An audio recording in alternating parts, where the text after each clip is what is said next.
अस्सलाम वालेकुम friends, welcome back to my channel Laiba health tips. Viewers, आज मैं आपके साथ शेयर करने वाली हूँ स्किन को फेयर और ग्लोइंग बनाने के लिए एक्सपेंसिव क्रीम्स, फेस पैक्स या पार्लर ट्रीटमेंट हम सभी लेते हैं, पर इन सब से ज्यादा अच्छा है फ्रूट्स और वेजिटेबल्स कंज्यूम करना। इसीलिए आज मैं आप लोगों को एक ड्रिंक बनाना बताऊंगी जो कि बहुत सिंपल और इजी है, और इस ड्रिंक को पीने से आपका स्किन बहुत ग्लोइंग बन जाएगा। तो चलिए शुरू करते हैं, पर इसके पहले प्लीज मेरे चैनल को सब्सक्राइब कर लीजिए और इस बेल आइकन को दबाइए एवरी लेटेस्ट ब्यूटी अपडेट्स को सबसे पहले पाने के लिए। इसको बनाने के लिए बस सिर्फ दो सिंपल इंग्रेडिएंट्स चाहिए, लेमन और वाटर। सबसे पहले लीमू को हाफ करके काट लीजिए। लेमन में बहुत सारे मेडिसिनल प्रॉपर्टीज होता है। अब 1 कप नीम गर्म पानी लीजिए, उसमें आधी लीमू का रस ऐड कीजिए। लेमन जूस में हाई अमाउंट विटामिन सी वाफर मिकदार में पाया जाता है। ये ब्लड को प्यूरिफाई करने में बहुत मदद करता है, साथ ही गुर्दों को साफ करता है और बॉडी से अदर टॉक्सिन्स को भी रिमूव करता है। बस लेमन वाटर रेडी है। स्किन को ग्लोइंग और चमकदार बनाने के लिए इस लेमन वाटर से अपने दिन की शुरुआत कीजिए, यानी रोजाना सुबह खाली पेट इस पानी को पी लीजिए। इस पानी से ब्लड प्यूरिफाई होगा, जो कि क्लियर, ग्लोइंग और हेल्दी स्किन के लिए एसेंशियल है।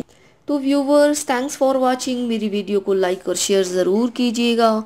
मिलते हैं एक और नई वीडियो में, तब तक के लिए अल्लाह हाफिज।